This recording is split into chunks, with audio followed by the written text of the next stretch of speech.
अब नेक्स्ट हम लोग अगर डायग्राम में देखें तो क्या होता है कि ब्लड जो है वो रीनल आर्टरी के थ्रू आता है और आर्टरी आगे छोटे साइज की आर्टरियोल में डिवाइड हो जाती है। उसको हम बोलते हैं efferent arteriole. Oxygenated blood glomerulus, ये यहाँ पर एक नेटवर्क ऑफ द कैपिलरीज आपको नजर आ रहा है, एक बॉल ऑफ द कैपिलरीज नजर आ रहा है, that is called the glomerulus. ये बॉल किसके अंदर मौजूद है? कैप्सूल, बोमेंस कैप्सूल के अंदर मौजूद है। ये ग्लोमेरुलस किसके अंदर मौजूद होता है? बोमेंस कैप्सूल के अंदर।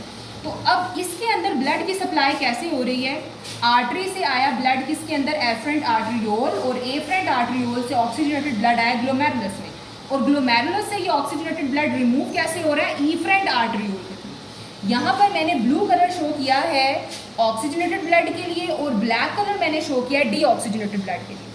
तो हमारे पास अगर आपको क्वेश्चन आता है what is the difference between afferent and efferent, तो एफरेंट वो आर्टरियोल्स हैं जो ब्लड, ऑक्सीजनेटेड ब्लड लेकर जाती हैं ग्लोमेरुलस में, और ईफरेंट आर्टरियोल्स वो आर्टरियोल्स हैं जो ऑक्सीजनेटेड ब्लड को वापस ग्लोमेरुलस में से बाहर लेकर आती हैं।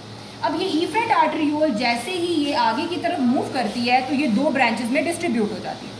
एक चला जाता है कॉर्टेक्स की तरफ और एक हिस्सा चला जाता है मेडुला की तरफ। जो कॉर्टेक्स की तरफ जाता है तो कॉर्टेक्स में हमारे पास दो तरह की ये ट्यूब्यूल्स थी, एक थी प्रॉक्सिमल ट्यूब्यूल और एक थी डिस्टल ट्यूब्यूल। उनके ऊपर नेटवर्क बन जाएगा कैपिलरीज का।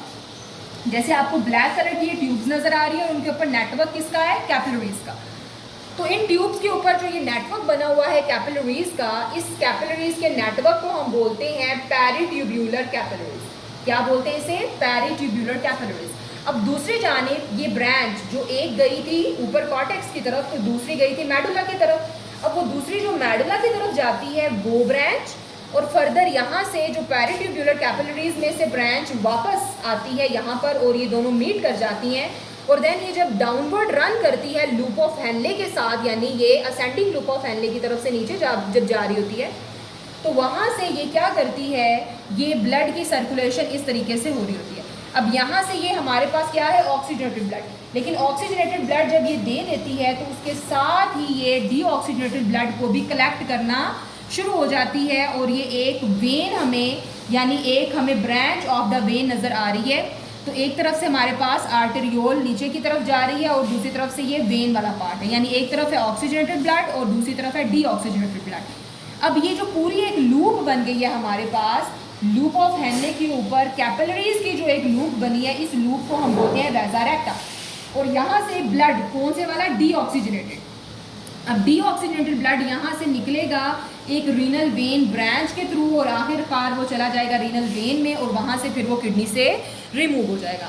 तो यहाँ पर आपके पास ये ओवरऑल एक ओवरव्यू है जिसमें आप पार्ट्स ऑफ द नेफ्रॉन को देख सकते हो कि एक तरफ आपके पास कंटिन्यूअस ट्यूब का एक स्ट्रक्चर है, बोमेन कैप्सूल से ये ट्यूब चलती हुई प्रॉक्सिमल ट्यूब्यूल्स में, वहाँ से डिसेंडिंग लूप में, फिर असेंडिंग लूप में, फिर ये डिस्टल ट्यूब्यूल में, और आखिरकार कलेक्टिंग डक्ट में खुल जाती है। तो ये एक कंटिन्यूअस ट्यूब का सिस्टम है।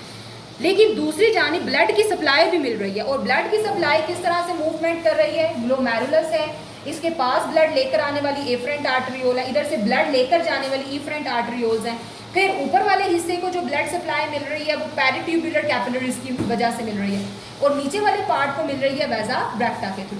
तो this was all about the parts of the nephron.